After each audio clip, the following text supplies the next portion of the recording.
ಎಲ್ಲರಿಗೂ ನಮಸ್ಕಾರ. ಶ್ರೀ ಕನ್ಯಕಾ ಪರಮೇಶ್ವರಿ ಪುರಾಣ ಅಧ್ಯಾಯ 43. ನಾವು ಕಳೆದ ಅಧ್ಯಾಯದಲ್ಲಿ ಭಾಸ್ಕರಾಚಾರ್ಯರು 102 ಅಗ್ನಿಕುಂಡಗಳನ್ನ ಯಾವ್ಯಾವ ದಿಕ್ಕಿಗೆ ಯಾವ್ಯಾವ ಪ್ರಕಾರದಲ್ಲಿ ರಚಿಸಬೇಕು ಅನ್ನೋದನ್ನ ಭಟರಿಗೆ ಹೇಳ್ತಾರೆ ಅಲ್ವಾ. ಆಗ ಭಟರು ಕೂಡ ನನಗೂ ಒಂದು ಜಾಗ ಕೊಡಿ ಅಂತ ಕೇಳ್ತಾನೆ. ಅವನಿಗೂ ಕೂಡ ಹೊರಗಡೆ ನಿರ್ಮಿಸಿರುವ ಅಗ್ನಿಕುಂಡ ನಿನಗೆ ಸೀಮಿತ, ಒಳ್ಳೆಯದು ಅಂತ ಹೇಳ್ತಾರೆ. ಅದಾದ ಮೇಲೆ ಏನಾಗುತ್ತೆ, ವಿಷ್ಣುವರ್ಧನ ರಾಜನ ಕಡೆಯಿಂದ ಒಬ್ಬ ಪುರೋಹಿತರು ಬರ್ತಾರೆ.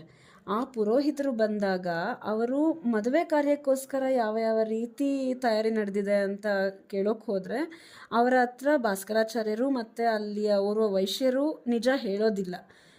ಯಾಕೆಂದರೆ ನಿಜ ಹೇಳಿಬಿಟ್ರೆ ಮತ್ತೆ ವಿಷ್ಣುವರ್ಧನಿಂದ ಇವ್ರಿಗೆ ಯಾವ ರೀತಿ ಆಪತ್ತು ಎದುರಾಗುತ್ತೋ ಗೊತ್ತಿಲ್ಲ ಅಲ್ವಾ. ಅಥವಾ ಮತ್ತೆ ವಾಸವಿ ಕನ್ಯೆಯನ್ನು ಎಳೆದುಕೊಂಡು ಲಗ್ನ ಮಾಡಿಕೊಳ್ಳಿಕ್ಕೆ ಕೂಡ ರೆಡಿ ಇದ್ದಾನೆ ವಿಷ್ಣುವರ್ಧನ ರಾಜ. ಆದ್ದರಿಂದ ಭಾಸ್ಕರಾಚಾರ್ಯರು ಮತ್ತು ವೈಶ್ಯರು ಆ ಪುರೋಹಿತರಿಗೆ ಮೋಸ ಮಾಡ್ತಾರೆ. ಇದು ಅಗ್ನಿಕುಂಡಗಳ ಬಗ್ಗೆ ಏನೂ ಅವ್ರಿಗೆ ಅನುಮಾನ ಬರಬಾರ್ದು ಅಂತ ಇದೆಲ್ಲ ನಮ್ಮ ಮದುವೆ ಕಾರ್ಯ 7 ದಿನ ನಡಿಬೇಕಾಗಿದೆ, ಅದರಲ್ಲಿ 1 ದಿನ ಈ ರೀತಿಯಾದ ಅಗ್ನಿಕುಂಡಗಳನ್ನ ಏರ್ಪಡಿಸಬೇಕು ಅಂತ ಬಹಳ ಬೇರೆ ರೀತಿಯಲ್ಲಿ ಪುರೋಹಿತರಿಗೆ ಅರ್ಥವಾಗುವ ಥರ ಮದುವೆ ಕಾರ್ಯಕ್ಕೆ ಮಾಡುತ್ತಿರುವ ತಯಾರಿ ಇದೆಲ್ಲ ಅಂತ ಹೇಳಿ ಒಪ್ಪಿಸ್ತಾರೆ ಅಲ್ವಾ. ಈ ಅಧ್ಯಾಯದಲ್ಲಿ ಏನರ ಬಗ್ಗೆ ಹೇಳಿದ್ದಾರೆ ಅಂದರೆ, ವೈಶ್ಯಾಂಗನೆಯರು ಸರ್ವಾಭರಣ ಭೂಷಿತರಾಗುವುದು, ಅಗ್ನಿ ಪ್ರವೇಶ, ಅಗ್ನಿಯು ಶಾಂತನಾಗುವುದು, ವಾಸವಿಯ ಪ್ರಾರ್ಥನೆ, ಅಗ್ನಿಹೋತ್ರನ ಅಮ್ಮನವರ ಸಂವಾದ, ಅಗ್ನಿ ಪ್ರಜ್ವಲಿಸುವುದು, ಅಮ್ಮನವರ ಉಪದೇಶ, ವೈಶ್ಯಸ್ತ್ರೀಯರಿಗೆ ಶಾಪ, ಶಿವ ಸಾಕ್ಷಾತ್ಕಾರ, ವಾಸವಿಯ ಪ್ರಾರ್ಥನೆ, ವರಗಳ ಬೇಡಿಕೆ, ಪರಶಿವನ ತೊಡೆಯ ಮೇಲೆ ಕುಳಿತುಕೊಳ್ಳುವುದು, ಅರ್ಧ ಶರೀರ ಪ್ರವೇಶ, ಅಗ್ನಿ ಪ್ರವೇಶ, ಕೈಲಾಸ ಗಮನ. ಅನಂತರ ಯೌವನವತಿಯಾದ ವೈಶ್ಯಕನ್ಯೆಯೊಬ್ಬಳು ಮುತ್ತಿನ ಹಾರಗಳನ್ನು ಧರಿಸಿ ಮಣಿಮಯ ಅಂದಿಗೆಗಳನ್ನು ಝೇಂಕಾರ ಮಾಡುತ್ತಾ ರತ್ನ ಖಚಿತವಾದ ಗೆಜ್ಜೆಗಳನ್ನು ಧರಿಸಿ ಮನೋಹರವಾದ ಉಡ್ಯಾಣಗಳನ್ನು ಧರಿಸಿ ರಾಜಹಂಸದಂತೆ ಬರುತ್ತಿರುವ ಇತರ ಕನ್ಯೆಯರೊಡನೆ ಅನ್ಯೋನ್ಯವಾಗಿ ಕ್ರೀಡಿಸುತ್ತಾ ಬಂದಳು. ಮಿಂಚಿನ ಬಳ್ಳಿಯಂತೆ ಪ್ರಕಾಶಿಸುತ್ತಿದ್ದ ದೇಹವುಳ್ಳವರು, ಗಾಳಿಗೆ ಕದಲುವ ಮಾವಿನ ಮರಕ್ಕೆ ಹಬ್ಬಿದ ಬಳ್ಳಿಯಂತೆ ಕಾಣುವರು, ಬೆವರಿನ ಮಣಿಗಳಿಂದ ತುಂಬಿದ ಹಣೆಯ ಮೇಲೆ ಮುಂಗುರುಳು ಆಟವಾಡುತ್ತಿದ್ದವರು, ಮೇಲು ಸೆರಗನ್ನು ಸೊಂಟಕ್ಕೆ ಬಿಗಿದು ಕಟ್ಟಿದವರು ಆದ ವೈಶ್ಯಸ್ತ್ರೀಯರು ಮುತ್ತುಗಳಿಂದ ಕಟ್ಟಿದ ಚಂದ್ರಕಾಂತ ಮಣಿಮಯ ರಚಿತವೂ ಪುಟವಿಟ್ಟ ಬಂಗಾರದಂತೆ ಕಾಣುವವು, ಪದ್ಮರಾಗ ಮಣಿಕಾಂತಿ ಪ್ರಕಾಶಿತವೂ ಆದ ಕುಂಡಗಳಲ್ಲಿ ನೀರನ್ನು, ಶ್ರೀಗಂಧೋಕವನ್ನು, ಕುಸುಂಬ ಪುಷ್ಪ ಮಕರಂದವನ್ನು, ಕಸ್ತೂರಿ ಕುಂಕುಮಾದಿಗಳನ್ನು, ಪರಿಮಳೋದಕಗಳನ್ನು ತೆಗೆದುಕೊಂಡು ಸ್ವೇಚ್ಛೆಯಾಗಿ ಕ್ರೀಡಿಸಿದರು. ಒಬ್ಬ ವೈಶ್ಯಾಂಗನೆಯು ನಾದಿನಿಯ ಮುಖ ಕಮಲಕ್ಕೆ ಪಚ್ಚ ಕರ್ಪೂರದ ಪುಡಿಯನ್ನು ಹಚ್ಚಿದಳು. ಆಗ ಆಕೆಯ ಮುಖವು ಬಿಳಿಯ ಮೋಡದ ಕರ್ಪೂರ ತೆರೆಯಲ್ಲಿರುವ ಚಂದ್ರನಂತೆ ಪ್ರಕಾಶಿಸಿತು. ಮತ್ತೊಬ್ಬಳು ಅತ್ತಿಗೆಯ ಮುಖಕ್ಕೆ ಚಂದನವನ್ನು ಹಚ್ಚಿದಳು. ಆಗ ಆಕೆಯ ಮುಖವು ಪರಾಗವರ್ಷಿತ ಪದ್ಮದಂತೆ ಕಂಡಿತು. ಇನ್ನೋರ್ವಳು ಕಸ್ತೂರಿಯನ್ನು ಮತ್ತೊಬ್ಬಳ ಮುಖಕ್ಕೆ ಹಚ್ಚಿದಳು. ಆಗ ಆಕೆಯ ಮುಖವು ಕತ್ತಲ ತೆರೆಯ ಚಂದ್ರನಂತೆ ಕಂಡಿತು. ಅರಿಶಿನ ಕುಂಕುಮ ಪರಾಗಗಳನ್ನು ಒಬ್ಬರಿಗೊಬ್ಬರು ಹಚ್ಚುತ್ತಾ ಆ ವೈಶ್ಯಲಲನೆಯರು ಅತ್ಯಂತ ಸಂತೋಷದಿಂದ ಸಂಧ್ಯಾಕಾಲದಲ್ಲಿ ಉದಯಿಸಿದ ಕೆಂಪು ನಕ್ಷತ್ರಗಳಂತೆ ಪ್ರಕಾಶಿಸಿದರು. ಹೂಬಿಟ್ಟ ಮುತ್ತುಗದ ಮರದಂತೆಯೂ ಚಿಗುರಿದ ಅಶೋಕ ಲತೆಯಂತೆಯೂ ಅತಿ ಕೆಂಪಾದ ಪುಡಿಗಳನ್ನು ಚೆಲ್ಲಿಕೊಂಡು ಮನ್ಮಥನ ಮದಿಸಿದ ಆನೆಗಳಂತೆ ವಿಲಾಸಯುಕ್ತರಾದರು. ಇಂತಹ ಸ್ತ್ರೀಯರನ್ನು ಕರೆದುಕೊಂಡ ವೈಶ್ಯರು ಸ್ವರ್ಣ ಖಚಿತವಾದ ನಗರೇಶ್ವರ ಸ್ವಾಮಿಯ ದ್ವಾರಕ್ಕೆ ಬಂದರು. ಹೀಗೆ ಆ ವೈಶ್ಯರು ಹೋಗುತ್ತಿರಲು ಮಹಾಮೇಘಧ್ವನಿ ಸಮಾನವೂ ಸಮುದ್ರ ಘೋಷವನ್ನು ತಿರಸ್ಕರಿಸುವಂತಹುದು, ದಶ ದಿಕ್ಕುಗಳನ್ನು ಪ್ರತಿಧ್ವನಿಸುವಂತಹ ಪ್ರಣವ, ಗೋಮುಖ, ಶಂಖ, ಮುರಜಾವಳಿ, ದುಂದುಬಿ ಮುಂತಾದ ವಾದ್ಯಗಳಿಂದ ಸ್ತೋತ್ರ ಮಾಡುವ ವಂದಿಮಾಗಧರ ಮತ್ತು ಸ್ತುತಿ ಪಾಠ ಮಾಡುವ ವೈತಾಳಿಕರ ದೊಡ್ಡ ಧ್ವನಿಯಿಂದ ಭೂಮ್ಯಾಕಾಶಗಳು ಆವರಿಸಿದವು. ರಾಜಮಂತ್ರಿಗಳಿಂದ ವೈಶ್ಯರ ರಕ್ಷಣಾರ್ಥವಾಗಿ ನೇಮಿಸಲ್ಪಟ್ಟ ರಾಜಭಟರು ಪೆನುಗೊಂಡೆಯಲ್ಲಿ ವೇಶ್ಯಾಗೃಹದಲ್ಲಿ ಮಧುಪಾನ ಪರವಶರಾಗಿ ವಾರ ಸ್ತ್ರೀಯರೊಂದಿಗೆ ಕ್ರೀಡಾವಿಲಾಸ ವಸ್ತುಗಳನ್ನು ಒಬ್ಬರ ಮೇಲೊಬ್ಬರು ಚೆಲ್ಲುತ್ತಾ ಕುಸುಂಬ ಪುಡಿಯ ನೀರಿನಿಂದಲೂ ಕುಂಕುಮ ಪುಷ್ಪ ಪರಾಗಗಳಿಂದಲೂ ಚಿತ್ರವರ್ಣ ದೇಹಿಗಳಾಗಿದ್ದ ಅವರು ಆ ಶಬ್ದವನ್ನು ಕೇಳಿ ಅದ್ಭುತಾನಂದಗೊಂಡರು. ಧನಾಪೇಕ್ಷೆಯುಳ್ಳ ವರಾಂಗನೆಯರಿಂದ ವಂಚಿತರಾದ ಉನ್ಮತ್ತರಾದ ಆ ಭಟರು ಬಳಲಿ ನಿದ್ರಿಸುತ್ತಿದ್ದಾಗ ಮತ್ತೆ ಆ ಘೋಷವನ್ನು ಕೇಳಿ ಮೈಮೇಲಿನ ಬಟ್ಟೆಯನ್ನು ಲೆಕ್ಕಿಸದೆ, ವಿಕಾರವಾದ ತಲೆಯನ್ನೂ ಗಣಿಸದೆ, ಪ್ರಳಯಕಾಲ ಧ್ವನಿ ಸಮಾನವಾದ ಈ ಮಹಾಶಬ್ದವೇನು ಎಂದು ಶಯನ ಗೃಹಗಳಿಂದ ಹೊರಕ್ಕೆ ಓಡಲು ಯತ್ನಿಸುತ್ತಿದ್ದಾಗ ಆ ಪುಣ್ಯ ಸ್ತ್ರೀಯರು ವೈಶ್ಯರು ವಿಷ್ಣುವರ್ಧನನ ವಿವಾಹಕ್ಕಾಗಿ ಮಹೋತ್ಸವದಿಂದ ರಾಜವೀದಿಗಳಲ್ಲಿ ಸ್ತ್ರೀಯರೊಂದಿಗೆ ವೈಭವದಿಂದ ತಿರುಗುತ್ತಿದ್ದಾರೆ. ಈ ಧ್ವನಿ ಆಶ್ಚರ್ಯವಲ್ಲ ಎಂದು ಅವರನ್ನು ಮಾತಿಗೆ ಅಡ್ಡಗೊಂಡು ನಿಲ್ಲಿಸಿ ತಮ್ಮ ಕೋಮಲ ಬಾಹುಗಳಿಂದ ಗಾಢಾಲಿಂಗನದಲ್ಲಿ ಬಂಧಿಸಿ ಮದ್ಯಪಾನ ಪರವಶರನ್ನಾಗಿ ಮಾಡಿ ಹೊರಗೆ ಬಿಡದೆ ಉಳಿಸಿಕೊಂಡರು. ವಾಸವಿಯ ಮಾಯೆಯಿಂದ ಭಟರು ಗಾಢ ನಿದ್ರೆಯಲ್ಲಿ ಮುಳುಗಿದರು. ಅನಂತರ ಪಟ್ಟಣದಿಂದ ವೈಶ್ಯರು ವೇಗವಾಗಿ ಹೊರಟು ವನ ಪ್ರದೇಶದಲ್ಲಿ 2 ಯೋಜನ ದೂರದಲ್ಲಿದ್ದ ಬ್ರಹ್ಮಕುಂಡಕ್ಕಾಗಿ ಉತ್ತರ ದಿಶೆಗೆ ಪ್ರಯಾಣಿಸಿದರು. ಅಗ್ನಿಜ್ವಾಲೆಗಳ ಸಮೂಹದಿಂದ ಆಕಾಶವನ್ನು ಮುಟ್ಟುತ್ತಿರುವ ಸಕಲ ಪ್ರಾಣಿಗಳಿಗೆ ಭಯಂಕರವಾದ ಅಗ್ನಿಹೋತ್ರವನ್ನು ನೋಡಿ ವೈಶ್ಯರು ಸ್ಥಿರಚಿತ್ತದಿಂದ ಆಚಮನ ಮಾಡಿ ಪುರಾಣ ಪುರುಷನೂ ಅಂಬಾಸಹಿತನೂ ಪರಮಾತ್ಮನೂ ಆದ ಶಿವನನ್ನು ಧ್ಯಾನಿಸಿ ಭಾಸ್ಕರಾಚಾರ್ಯರು ಹೇಳಿದ ಪ್ರಕಾರ ತಮ್ಮ ತಮ್ಮ ಕುಂಡಗಳಲ್ಲಿ ಹಾರಿದರು.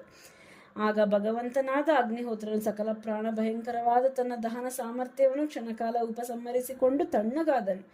ಅಗ್ನಿಯಲ್ಲಿ ಹಾರಿದ ವೈಶ್ಯರು ಶಿರದಲ್ಲಿ ಧರಿಸಿದ ಹೂಗಳು ಬಾಡಲಿಲ್ಲ, ಕರ್ಣಾಭರಣಗಳು ಭಿನ್ನವಾಗಲಿಲ್ಲ, ಒಡಲಿನ ಚಂದನವು ಕಂದಲಿಲ್ಲ, ಮುಖದ ತೇಜಸ್ಸು ಕುಂದಲಿಲ್ಲ, ಅವರಿಗೆ ಅಗ್ನಿ ತಾಪವೇ ತಿಳಿಯಲಿಲ್ಲ. ಮನೋಜ್ಞವಾದ ಕಿರುನಗೆಯಿಂದ ತಾವರೆಯ ಕೊಳದ ರಾಜಹಂಸಗಳಂತೆ ಚಿಗುರಿದ ಮಾವಿನ ಮರದ ಗಿಳಿಗಳಂತೆ ಪ್ರಕಾಶಿಸಿದರು. ಅನಂತರ ಆ ಪುಣ್ಯ ಜನ ಸಮೂಹವು ಹೊಸದಾಗಿ ಹುಟ್ಟಿದ ಆಶ್ಚರ್ಯದಿಂದ ಇದೇನಾಶ್ಚರ್ಯ ಎಂದುಕೊಂಡು ದುಃಖಿತರಾದರು. ಆಗ ಅವರೆಲ್ಲ ಸ್ತ್ರೀಯರಿಂದೊಡಗೂಡಿ ಅಗ್ನಿಕುಂಡ ಮಧ್ಯದಲ್ಲಿ ನಿಶ್ಚಲ ಧ್ಯಾನಿಯಾದ ವಾಸವಿಯ ಕಡೆಗೆ ನೋಡಿದರು. ವಾಸವಿ ಕ್ಷಣ ಧ್ಯಾನಿಸಿ ಕಣ್ತೆರೆದು ಆರಿಹೋದ ಕುಂಡಗಳನ್ನು ಕಂಡಳು. ಆಗ ಅಮ್ಮನವರು ಅಗ್ನಿಹೋತ್ರಗಳನ್ನು ಕುರಿತು ಭಕ್ತಿಯಿಂದ ದೇವದೇವ ಪರಮೇಶ್ವರನಲ್ಲಿ ನಿಸ್ಸಮಾನವಾದ ಭಕ್ತಿ ನನಗಿದ್ದ ಪಕ್ಷದಲ್ಲಿ ಭಗವಂತನಾದ ಅಗ್ನಿಯು ಕೂಡಲೇ ಪ್ರತ್ಯಕ್ಷವಾಗಲಿ. ತ್ರಿಪುರ ಸಂಹಾರಿ ತ್ರಿಶೂಲಪಾಣಿ ಶಿವನನ್ನು ನಾನು ಎಂದಿಗೂ ಬಿಡದೆ ಆರಾಧಿಸಿದ್ದರೆ ಅಗ್ನಿಯು ಕೂಡಲೇ ಆವಿರ್ಭವಿಸಲಿ ಎಂದು ಪ್ರಾರ್ಥಿಸಿದಳು. ಆಗ ಅಗ್ನಿಹೋತ್ರನು ಆ ದೇವಿಗೆ ಕೂಡಲೇ ಪ್ರತ್ಯಕ್ಷನಾದನು. ಅಮ್ಮ, ವಿಶಾಲಾಕ್ಷಿಯಾದ ನಿನ್ನನ್ನು, ಕುಲಧರ್ಮ ಪಾಲಕರಾದ ವೈಶ್ಯಶ್ರೇಷ್ಠರನ್ನು ದಯಾರಹಿತನಾಗಿ ನಾನು ದಯಿಸಲಾರೆ. ವಿಷ್ಕಾರಣವಾಗಿ ಪುಣ್ಯಾತ್ಮರನ್ನು ದಯಿಸಿದರೆ ನಾನು ದೋಷಿಯಾಗುವೆನು. ಗುರು ಶುಶ್ರೂಷೆಯಲ್ಲ ಆಸಕ್ತರು, ಮಾತಾಪಿತೃವಶರು, ಧರ್ಮದಲ್ಲಿ ಆಸಕ್ತಿ ಶ್ರದ್ಧೆಯುಳ್ಳವರು, ಸತ್ಯವ್ರತರು, ಬ್ರಹ್ಮವಿದ್ಯಾ ಕೋವಿದರು ಆದ ಇವರನ್ನು ಬಾಧಿಸಲು ನಾನು ಶಕ್ತನಲ್ಲ. ಪೂರ್ವದಲ್ಲಿ ಗರ್ಭವತಿಯೂ ಮಂಗಳವತಿಯೂ ಆದ ಭೃಗು ಪತ್ನಿಯು ವಿಷಯವನ್ನು ರಾಕ್ಷಸನೊಬ್ಬನಿಗೆ ತಿಳಿಸಿದ ಕಾರಣ ಸರ್ವಭಕ್ಷ ಕರ್ತೃತ್ವವನ್ನು ದಾರುಣವಾದ ಶಾಪರೂಪದಲ್ಲಿ ಭೃಗು ಮಹರ್ಷಿಯಿಂದ ಪಡೆದನು.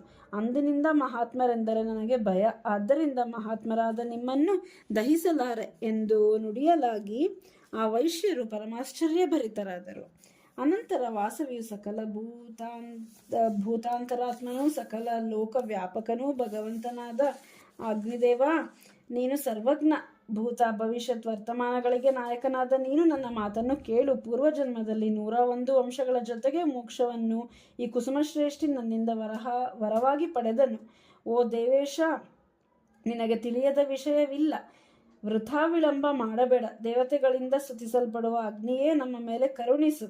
ಅನಿತ್ಯವೂ ಅಸ್ಥಿರವೂ ಆದ ಈ ಲೋಕವನ್ನು ತ್ಯಜಿಸಿ ಯಾವ ಲೋಕವನ್ನು ಸೇರಿದರೆ ಪುನರ್ಜನ್ಮವಿಲ್ಲವೋ ಆ ಸ್ಥಾನವನ್ನು ಈ ವೈಶ್ಯರು ಪಡೆಯಲಿ.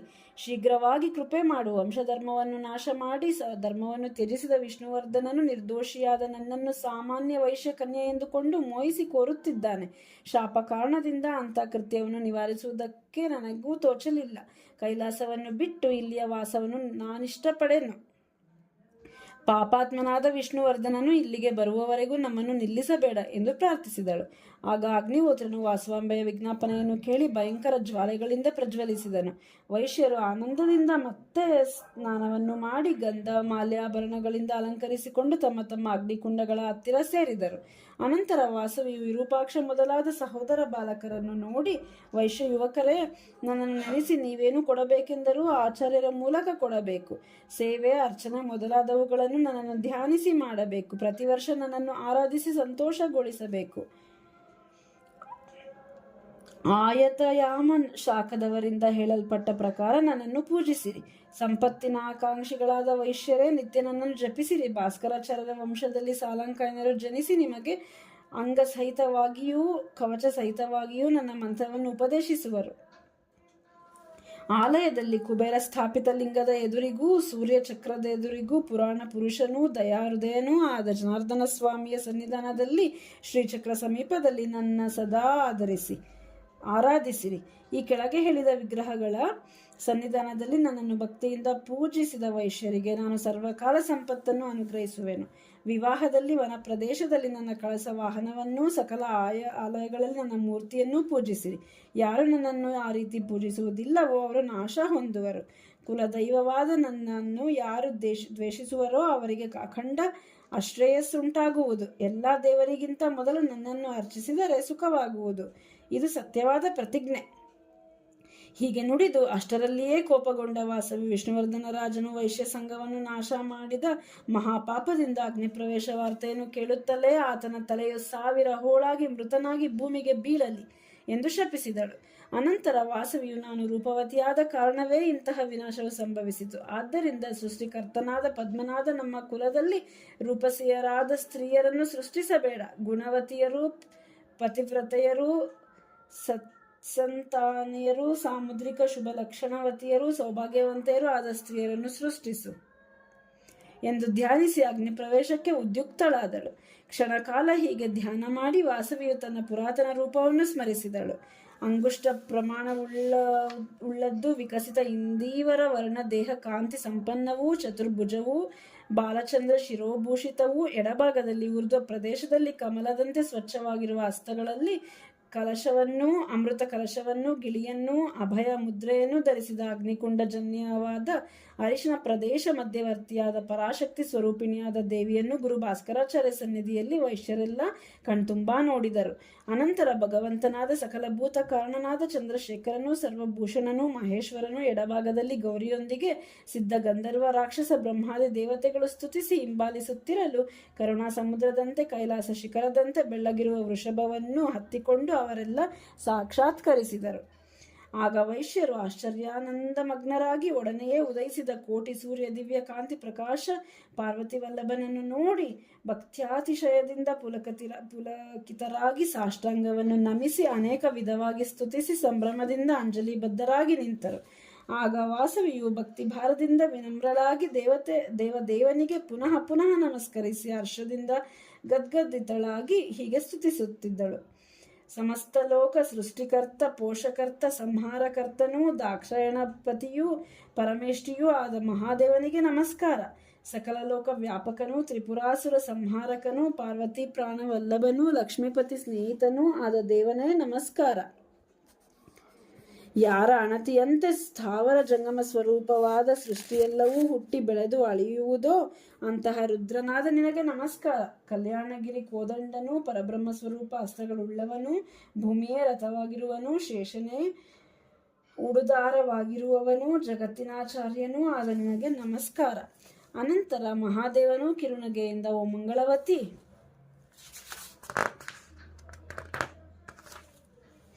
ಓ ಮಂಗಳವತಿ, ನಿನ್ನ ಸ್ತುತಿಯಿಂದ ಪ್ರೀತನಾದೆನು. ಉತ್ತಮವಾದ ವರವನ್ನು ಕೇಳಿಕೊ ಎನ್ನಲಾಗಿ ವಾಸವಿಯು, ದೇವ, ನಿನ್ನ ಪದಕಮಲ ಚಿತ್ತಳಾಗಿರುವ ಅದೃಷ್ಟ ನನಗಿರಲಿ, ಅದೊಂದೇ ವರವನ್ನು ನನಗೆ ನೀಡು ಎಂದಳು.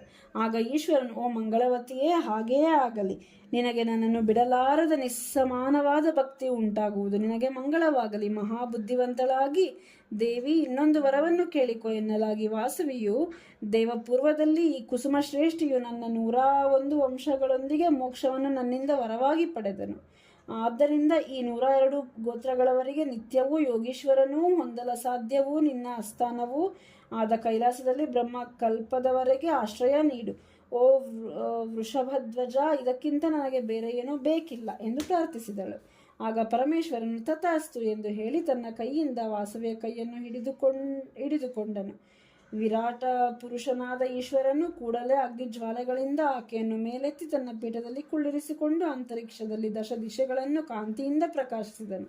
ಆಗ ಶಂಕರನ ಅರ್ಧ ಶರೀರದಲ್ಲಿ ಪ್ರವೇಶಿಸಿ ಪ್ರಕಾಶಿಸುತ್ತಿದ್ದ ಸಂಪತ್ ಸ್ವರೂಪಿಣಿಯಾದ ವಾಸವಿಯನ್ನು ವೈಶ್ಯರೆಲ್ಲ ಪರಮಾಶ್ಚರ್ಯದಿಂದ ಪುಲಕಿತರಾಗಿ ಅಧಿಕ ಸಂಭ್ರಮದಿಂದ ನೋಡಿ, ಓ ದೇವ, ನಿನಗೆ ನಮಸ್ಕಾರ. ಉತ್ತಮ ಸ್ಥಾನವನ್ನು ಕೋರುತ್ತಿರುವ ಭಕ್ತರಾದ ನಮ್ಮನ್ನು ವಾತ್ಸಲ್ಯದಿಂದ ಆಶ್ರಿತರಂತೆ ರಕ್ಷಿಸುವುದು ಎಂದು ಬೇಡಿಕೊಂಡರು. ಈಶ್ವರನು ತಥಾಸ್ತು ಎಂದು ಅದೃಶ್ಯನಾದನು. ನಂತರ ವೈಶ್ಯರು ಪ್ರೀತಿ ಆಶ್ಚರ್ಯ ಭಕ್ತಿಗಳಿಂದ ಭಾಸ್ಕರಾಚಾರ್ಯರಿಗೆ ಪ್ರದಕ್ಷಿಣ ನಮಸ್ಕಾರಗಳನ್ನು ಮಾಡಿ ತ್ರಿಶೂಲಧಾರಿ ನಗರೇಶ್ವರ ರುದ್ರನಿಗೆ ನಮಿಸಿ ಅವರನ್ನೇ ಮನಸ್ಸಿನಲ್ಲಿಟ್ಟುಕೊಂಡು ಅಗ್ನಿ ಪ್ರವೇಶ ಮಾಡಿದರು. ಆಗ ಶಿವಭಟರು ಬಂದು ಸೂರ್ಯ ಸಮಾನ ಪ್ರಕಾಶವಾದ ವಿಮಾನದಲ್ಲಿ ಅವರನ್ನು ಹತ್ತಿಸಿಕೊಂಡು ಕೈಲಾಸಕ್ಕೆ ಕರೆದುಕೊಂಡು ಹೋದರು. ಆ ವೈಶ್ಯರು ಕೈಲಾಸದಲ್ಲಿ ಮೊದಲಿನಂತೆ ಭಕ್ತಿಯಿಂದ ಶಿವಾರಾಧನೆ ಮಾಡುತ್ತಾ ಸುಖವಾಗಿದ್ದರು. ನೋಡಿ, ಈ ಅಧ್ಯಾಯದಲ್ಲಿ ಕೊನೆಗೂ 102 ಗೋತ್ರದವರು ಮತ್ತು ವಾಸವಿ ಕನ್ಯೆ ಅಗ್ನಿಪ್ರವೇಶ ಮಾಡೇ ಬಿಟ್ರಲ್ವಾ.